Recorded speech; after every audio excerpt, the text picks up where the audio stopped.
Subhanahu wa ta'ala.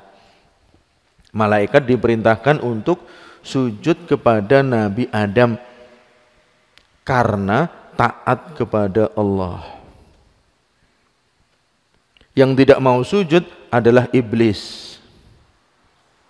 Aba wastakbara wa kana minal kafirin. Iblis ini sombong, menolak. Dan iblis termasuk orang-orang yang kufur kepada nikmat Allah Subhanahu wa ta'ala.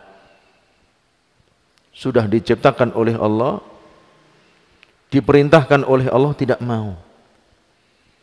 Kemudian di dalam ayat yang lain, iblis beralasan, ya Allah, kenapa engkau memerintahkan kami, iblis, untuk sujud kepada Adam? Bukankah kami ini lebih baik? Kami diciptakan dari api, sedangkan Adam diciptakan dari tanah. Ya, ini iblis, ya sudah durhaka kepada Allah Subhanahu wa ta'ala sehingga mencari alasan dan merasa sombong, saya lebih baik. Padahal diperintah oleh Allah Subhanahu wa ta'ala. Kemudian setelah itu Nabi Adam diciptakan oleh Allah satu orang. Ketika Allah tempatkan di surga, Nabi Adam masih gelisah. Masih gelisah. Belum ada temannya. Merasa ada yang kurang. Kemudian Allah Subhanahu wa ta'ala menciptakan pasangannya, yaitu ibunda Hawa. Diciptakan dari tulang rusuk. Tulang rusuk Nabi Adam diambil, kemudian diciptakanlah Hawa sebagai pasangannya. Ketika sudah ada pasangannya, sudah bahagia. Jadi kalau kita hidup sendiri, mesti gelisah. Betul ya, hidup sendiri gelisah. Harus ada istrinya, pasangannya. Kemudian setelah itu, setelah Allah Subhanahu wa ta'ala menciptakan ibunda Hawa dari tulang rusuknya, menjadi fitrah wanita, wanita itu bengkok. Karena diciptakan dari tulang rusuk yang paling atas, sehingga dia bengkok. Yang mana wanita itu seorang laki-laki diperintahkan untuk muasyarah dengan baik, sesuai dengan fitrahnya. Bersenang-senang dengan istrinya, bermuamalah dengan istrinya di atas kebengkokan. Kalau mau diluruskan nggak bisa. Mau dipaksakan lurus, nanti bengkok. Dipaksakan lagi, patah. Lah patahnya ini berpisah antara seorang suami dengan istri karena muamalahnya tidak sesuai dengan fitrah. Ya, menghadapi istrinya harus ya mudah memaafkan, ya mudah menerima, mudah melupakan. Kalau diluruskan, dia akan patah. Kemudian setelah itu Allah Subhanahu wa ta'ala menurunkan bapak kita Nabi Adam dan ibunda kita Hawa ke bumi setelah melanggar larangan Allah Subhanahu wa ta'ala untuk mendekati pohon yang ada buahnya. Ini jangan didekati, yang lain boleh, padahal buah-buahan yang lain banyak sekali di surga. Karena iblis tadi sudah bersumpah, fa bi'izzatika la ughwiyannahum ajma'in illa ibadaka minhumul mukhlasin. Demi keagunganmu ya Allah, aku akan sesatkan mereka kecuali hamba-hambamu yang ikhlas. Dimulai dari Nabi Adam, Allah Subhanahu wa ta'ala uji ini dengan satu larangan, jangan mendekat kepada buah yang ada di pohon ini. Kemudian iblis menggoda, ini enak sekali, ya, ini istimewa sekali, tidak mengapa Allah tidak akan marah. Kemudian dimakan, ya, kemudian terbukalah auratnya. Kemudian Allah turunkan ke bumi. Bumi ini sebagai tempat ujian. Sebelum kita kembali ke surga, diuji dulu di dunia. Kalau kita di dunia berhasil, kita akan kembali ke surga. Tapi kalau di dunia ini tidak berhasil, akan ditempatkan di tempat yang lain, yaitu neraka. Wal'iyadzubillah. Kemudian dengan hikmahnya Allah Subhanahu wa taala, ketika keduanya berada di bumi, Allah Subhanahu wa taala menjadikan banyak, ya, berkembang dari dua orang. Ya ayuhan nas ittaqu rabbakum alladzi khalaqakum min nafsin wahidah. Wahai manusia, bertakwalah kalian kepada Allah yang telah menciptakan kalian dari jiwa yang satu, yaitu Nabi Adam. Wa batsa minhuma rijalan katsiran wa nisaa. Kemudian Allah menyebarkan, ya, dari Nabi Adam ini laki-laki dan wanita yang banyak, ya, anak-anaknya. Dulu anaknya Nabi Adam dan Ibunda Hawa saling menikah. Kemudian anaknya lagi saling menikah. Ya, karena dulu nggak ada yang lain. Kemudian terus jadi banyak. Kemudian menjadi, ya, beberapa syariat dari para nabi. Setiap nabi memiliki syariat. Syariat nabi kita tidak boleh menikahi zatul maharim. Tidak boleh menikahi saudaranya, ya, bibinya. Tidak boleh. Ya, nikah dengan yang dihalalkan. Kemudian Allah Subhanahu wa taala menjadikan di antara mereka keturunan Nabi Adam itu sebagai para nabi. Karena semua nabi dari keturunan Nabi Adam. Dan Allah menjadikan di antara mereka menjadi siddiqin, orang-orang yang jujur. Wasyuhada, orang-orang yang mati syahid di dalam membela agama Allah. Wassalihin, dan orang-orang saleh. Dipanggil di dalam ayat ini, ya bani Adam, wahai anak cucu Adam, khudhu zinatakum inda kulli masjid. Ambillah, pakailah zinatakum, baju-baju kalian. Zinatakum, pakaian-pakaian kalian, yang merupakan perhiasan badan kalian. Inda kulli masjid, ketika setiap kali masuk masjid. Yang dimaksud setiap kali hendak sholat. Ya, ketika masuk masjid tujuannya sholat. Wahai cucu Adam, berpakaianlah yang rapi ketika hendak sholat. Ya, karena sholat itu letaknya di masjid, dibawakan di dalam ayat itu inda kulli masjid. Karena, ya, di masjid itu ada ibadah sholat. Kalau di Masjidil Haram ada tawaf, sholat dan tawaf. Kalau di selain Masjidil Haram, sholat saja. Kemudian setelah itu, wa kulu washrabu wa la tusrifu. Makanlah, minumlah, tapi jangan berlebih-lebihan. Kulu washrabu wa la tusrifu. Ini adalah satu kaidah untuk kesehatan badan kita. Kita diperintahkan makan apa saja yang halal. minum apa saja yang halal. Tapi jangan berlebih-lebihan. Ya, kalau makan ya berlebih-lebihan jumlahnya atau berlebih-lebihan ya kualitasnya. Makan sudah cukup, ya dia harus makan yang mahal, berlebih-lebihan.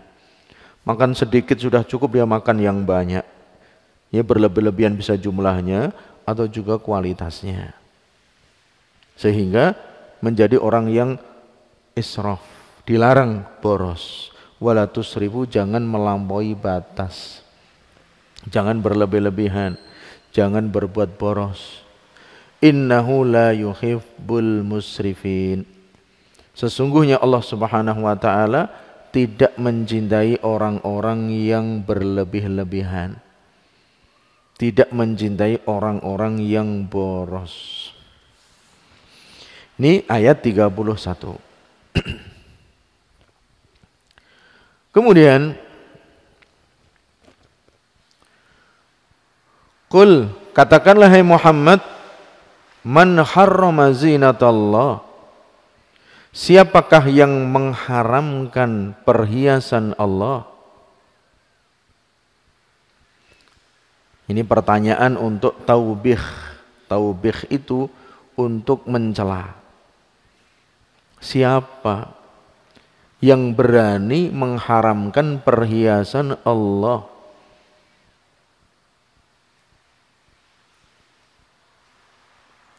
Yang Allah keluarkan untuk hamba-hambanya. Apa yang Allah munculkan dari bumi. Ya, pakaian bisa dari bumi, dari tanah. Ya, kemudian kapas ya tumbuh dari bumi. Kemudian kapas diambil jadi katun. Ya, jadi benang. Kemudian jadi kain apa saja, katun, kain apa saja. Ya, perhiasan Allah. Apa yang baik di dalam zatnya dan di dalam cara mencarinya. Ya, firman Allah Ta'ala, Qul man harrama zinatallahi allati akhraja li ibadihi wat thayyibati minar rizqi, dan yang baik-baik dari rezeki.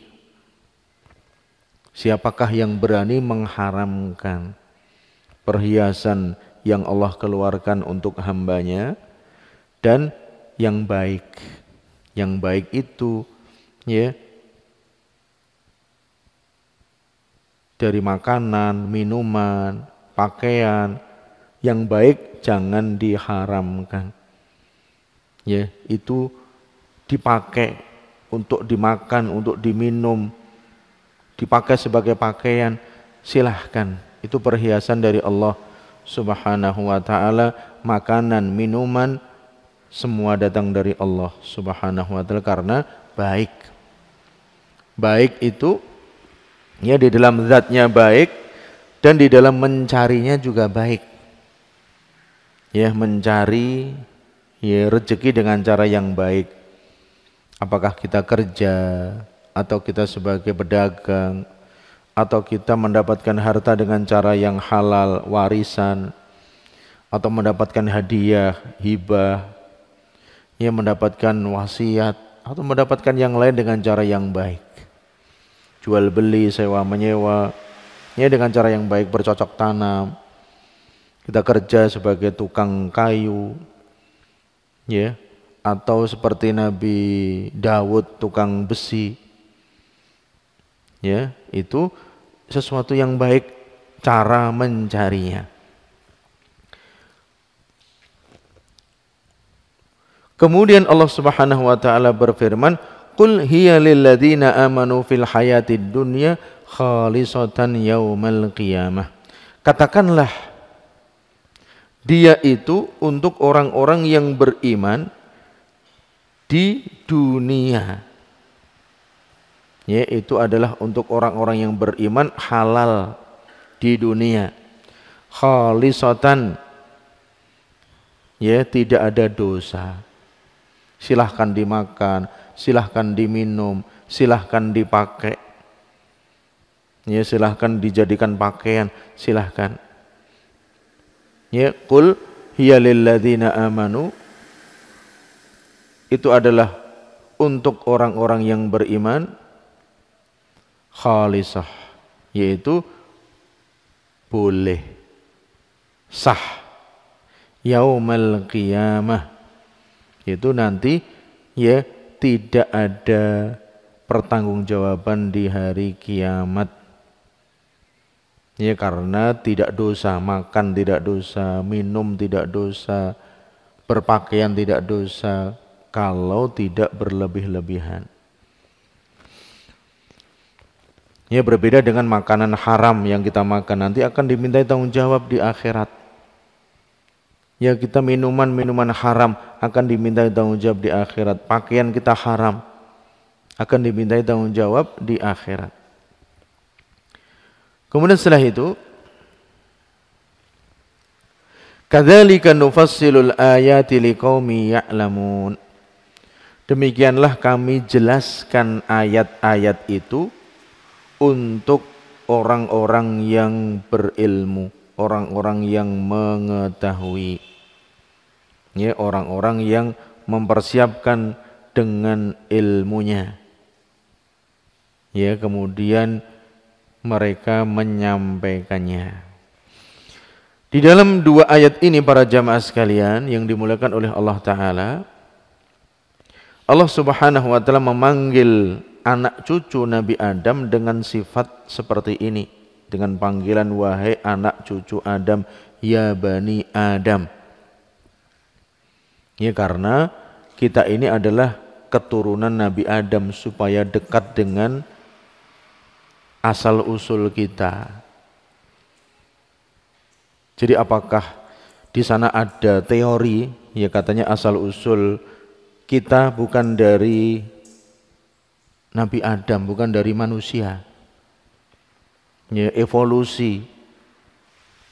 Yaitu mungkin mereka itu nenek moyangnya kera atau monyet, yaitu mereka orang-orang yang punya teori itu. Tapi kalau kita sebagai seorang muslim, asal usul kita dari manusia, yaitu Nabi Adam, manusia yang pertama yang Allah ciptakan, yang Allah tempatkan di surga. Kemudian para jamaah sekalian,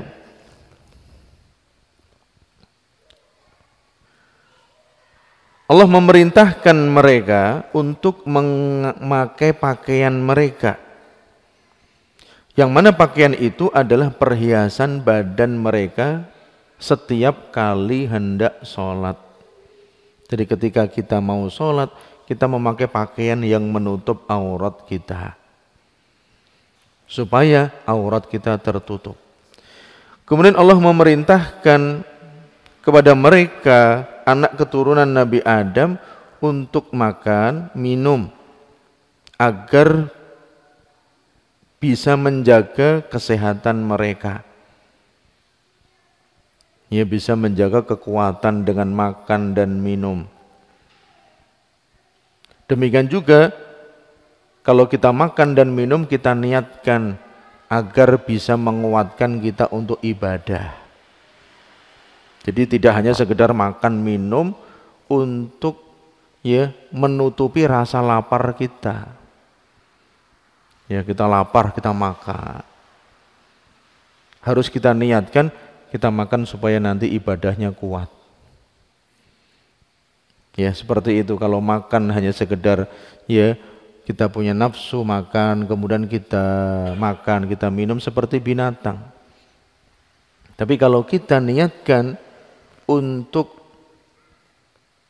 menjaga kesehatan kita agar bisa ibadah, nanti bisa sholat, bisa ke masjid, itu ada nilai ibadah karena niatnya adalah niat yang benar. Kemudian setelah itu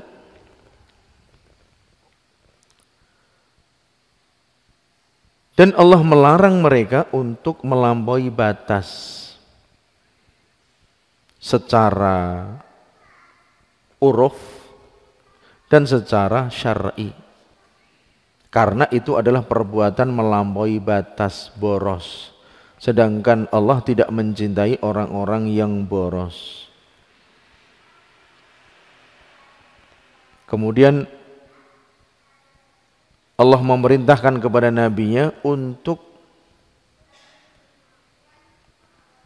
mengingkari orang-orang yang berani mengharamkan perhiasan yang Allah keluarkan untuk hamba-hambanya. Dan supaya Nabi Muhammad mengingkari orang-orang yang mengharamkan makanan-makanan yang baik. Karena itu termasuk permusuhan kepada Allah, ya, dan menyempitkan hamba-hamba Allah Subhanahu wa taala. Jadi termasuk pakaian, semuanya boleh. Kecuali yang dilarang bagi laki-laki, ya, memakai emas, perhiasan emas, pakaian sutra, ya, pakaian sutra, kecuali nanti maksimal satu, ya, ini 4 jari. Satu tempat ini 4 jari untuk mengobati penyakit gatal, itu sutra. Ya, sutra di dunia tidak boleh dipakai laki-laki, karena nanti kaum laki-laki di surga pakaiannya sutra. Tidak boleh pakai emas, cincin emas, kalung emas, gelang emas bagi laki-laki, karena nanti di surga mereka akan diberikan perhiasan emas. Berbeda dengan wanita, sutra boleh, emas juga boleh. Ya, berbeda antara laki-laki dan wanita di dalam masalah perhiasan. Yang mana makanan yang halal kita anggap halal, kecuali orang yang punya kondisi tertentu. Tidak boleh makan ini, nanti kalau makan ini ya akan menyebabkan dia sakit, orang alergi. Ya, makan ini padahal ini halal, ini baik, tapi tidak cocok karena ada kondisi tertentu. Tidak bisa disamakan dengan semua orang. Ya, makan ini nanti kolesterolnya tinggi, makan ini nanti asam urat. Ini bagi orang yang punya kondisi tertentu. Pada asalnya semuanya halal, kecuali yang diharamkan oleh Allah Subhanahu wa taala. Ya, dan sudah disebutkan pada beberapa pertemuan yang lalu, ya, daging babi, ya, kemudian ya makanan ya dari hewan yang bertaring, yang berkuku tajam, yang punya cakar, ya, kemudian darah yang mengucur, ya, kemudian ya sembelihan yang diperuntukkan berhala, ya, itu yang diantara yang dilarang. Faedah yang bisa diambil dari 2 ayat ini, yang pertama, wajibnya memakai pakaian sebelum mengerjakan sholat, dan menutup aurat di dalam sholat itu syarat sahnya sholat. Jadi kalau kita sholat tidak menutup aurat, sholatnya tidak sah. Ya, auratnya laki-laki dari pusar sampai lutut. Pusar termasuk aurat, lutut juga termasuk aurat. Ini di luar sholat. Kalau mau pakai pakaian dari pusar sampai lutut, jangan sampai pahanya kelihatan, ini aurat laki-laki. Kalau sholat ditambah, ya, menutup 1 di antara 2 pundak. 1 di antara 2 pundak harus tertutup kalau dalam keadaan sholat. Tapi kalau nggak ada, ya namanya nggak ada pakaian sama sekali, cari kain untuk menutup dubur dan kubul, kemaluan dan dubur. Itu kalau nggak ada pakaian sama sekali di satu tempat, nggak ada pakaian. Tapi kalau ada pakaian, kita nggak menutup aurat, sholatnya tidak sah. Seperti dulu orang-orang musyrikin kalau ibadah ke masjid, ke Masjidil Haram, tawaf tidak pakai pakaian. Tawaf dalam keadaan telanjang. Itu mereka sholatnya seperti itu. Orang-orang musyrikin Quraisy sebelum diutus Rasulullah Sallallahu Alaihi Wasallam. Jadi itu ya batasan aurat laki-laki. Kalau wanita seluruh tubuhnya aurat kecuali wajah. Kecuali wajah. Sebagian ulama mengatakan ditambah telapak tangan. Sebagian ulama mengatakan kalau ya telapak kakinya kelihatan tetap sah, tidak mengapa. Jadi yang paling utama wajah. Itu bukan aurat di dalam sholat. Kita bicara aurat di dalam sholat. Di laki-laki dari pusar sampai sini, lutut. Ya. Kemudian ditambah satu di antara dua pundak. Ya, kalau satu pundak ketutup sudah bagus. Ya, akan lebih bagus lagi dua-duanya ditutup. Dan syarat yang menutup aurat, pakaian ini tidak tembus kepada kulit. Jadi ada kain yang tipis sekali, kulitnya kelihatan. Bentuknya kelihatan. Ini tidak menutup aurat. Ya, dari pusar sampai lutut tipis sekali. Warna kulitnya kelihatan. Bentuknya kelihatan. Ini namanya tidak menutup aurat. Jadi seperti itu, ya. Kita lanjutkan nanti sesudah ya adzan. Adzan dulu. Monggo.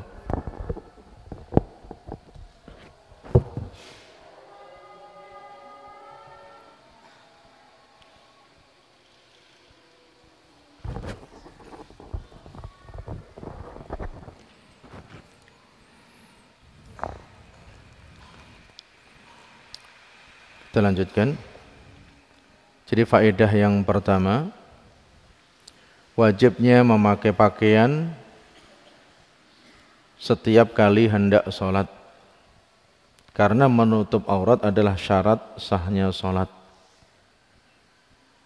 Ya, batasan aurat laki-laki dan wanita sudah disebutkan ya di dalam aurat tentang ya aurat ketika sholat.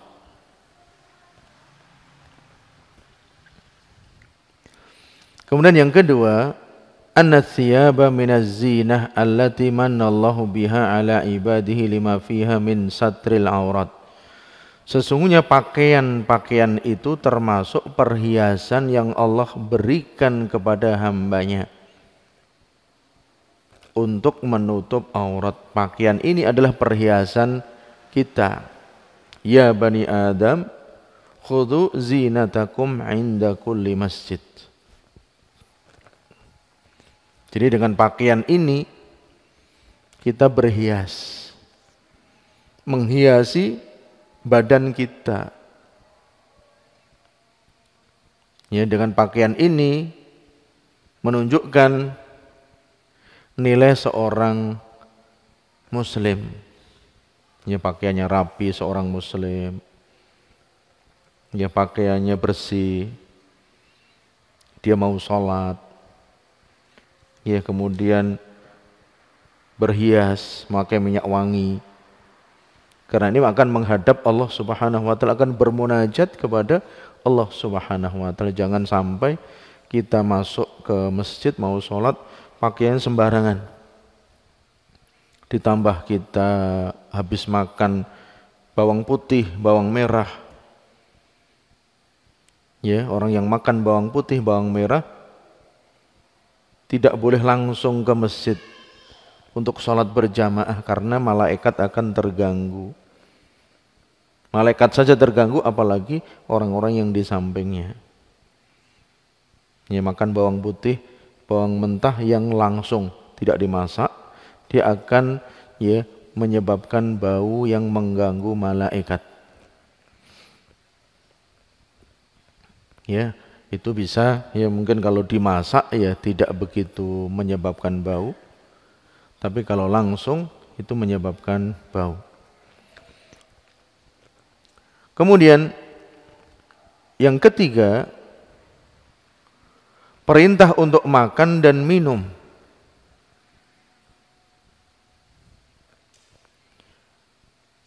Keduanya, makan dan minum ini wajib untuk menjaga badan dari penyakit dan kelemahan. Jadi kalau enggak makan akan terkena penyakit. Kalau enggak makan dan minum akan melemah badannya.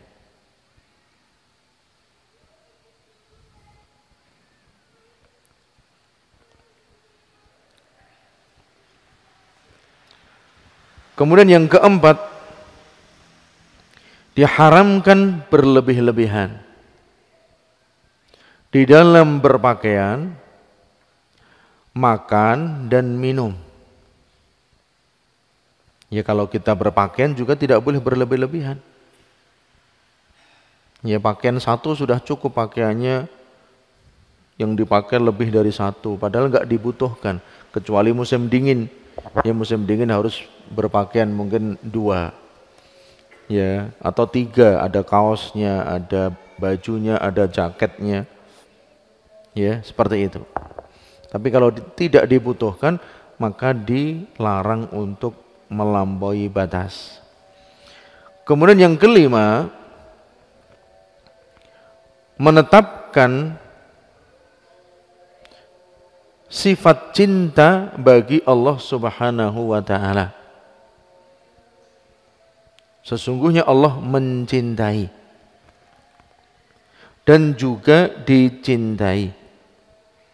Allah mencintai hamba-hambanya yang beriman, dan hamba-hambanya yang beriman mencintai Allah. Allah itu dicintai dan mencintai.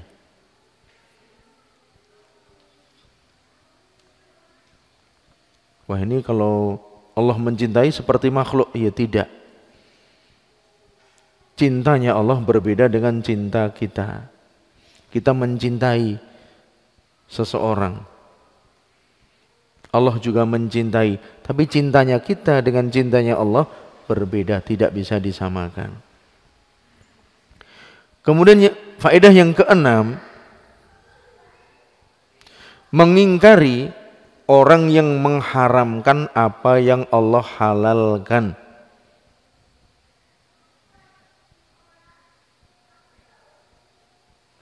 Untuk hambanya, dari pakaian, perhiasan, makanan, minuman. Kalau Allah halalkan, kita katakan halal, jangan diharamkan. Kemudian yang ketujuh, sesungguhnya mengharamkan hal itu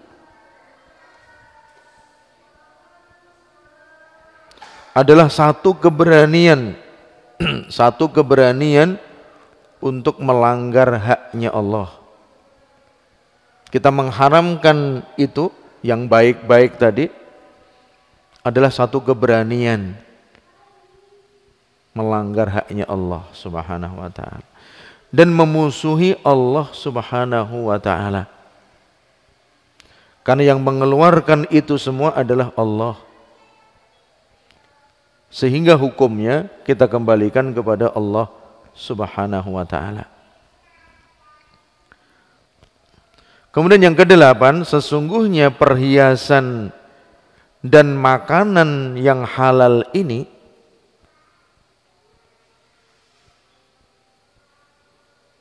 untuk orang-orang yang beriman di dunia,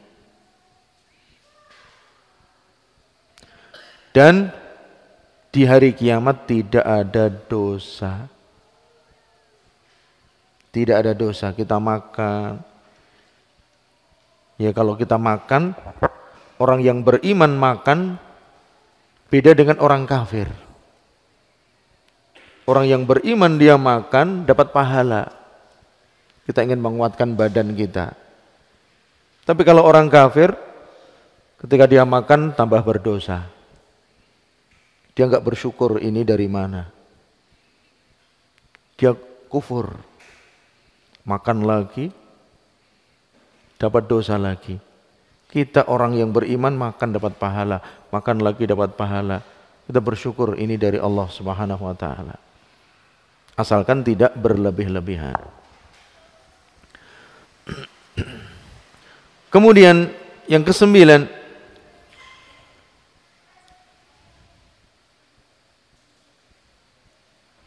sesungguhnya perhiasan dan makanan ini tidak halal untuk orang-orang kafir di dunia. Karena mereka kafir. Allah keluarkan makanan, perhiasan, pakaian untuk hamba-hambanya yang beriman.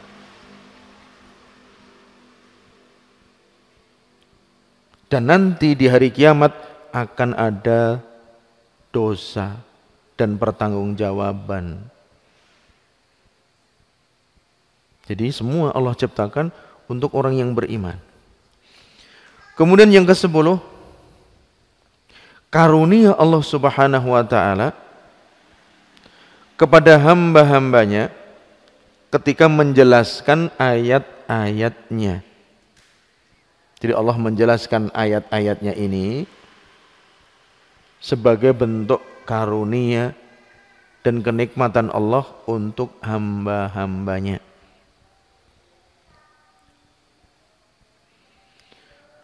Yang ke-11 yang terakhir, sesungguhnya penjelasan ini tidak bisa difahami kecuali orang-orang yang berilmu. Tidak bisa difahami kecuali oleh orang-orang yang berilmu.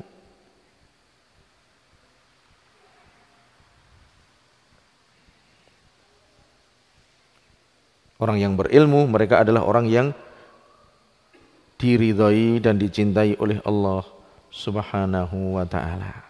Jadi ini para jamaah sekalian, ya tentang menutup aurat. Ya, menutup aurat merupakan syarat sahnya salat. Ya, syarat sahnya salat.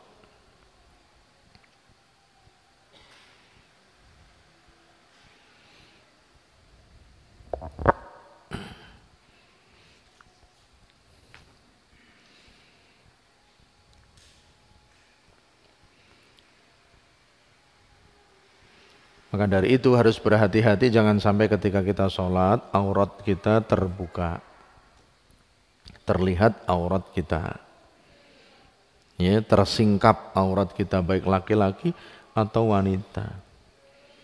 Ya, ini aurat ya sangat penting, sehingga kita mau ke masjid ketika hendak sholat diperintahkan untuk memakai pakaian yang menutup aurat.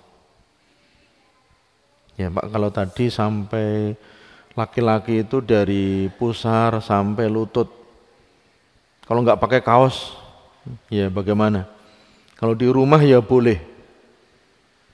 Kalau di luar rumah sebetulnya boleh, tapi ada etika. Etika yang ada di masyarakat. Ya nggak pakai kaos atas nggak apa-apa. Ketika kita di sawah atau kerja, ya mungkin ada tempatnya sendiri-sendiri. Ada di rumah karena kita laki-laki. Tapi ketika kita hendak ketemu dengan orang ya kita pakai baju. Etika. Uruf yang ada di ya daerah kita. Ya kita hanya pakai selendang saja, boleh. Pakai sarung, pakai selendang. Kayak kita ihram itu. Yang penting menutup ya pundak. Tapi tidak sesuai dengan uruf. Tidak sesuai dengan uruf. Ya pakaian itu sesuai dengan uruf. Uruf itu ya menutup aurat. Ya apakah itu baju 2 potong atau baju 1 potong, atas dan bawah, sarung atau celana, semuanya menutup aurat dan tidak ya menunjukkan kulit ya tembus dari ya luar. Pakai pakaian tapi tipis. Pada zaman sekarang wanita pakai pakaian kerudung tapi tipis. Ya pakai hijab tapi tipis sekali.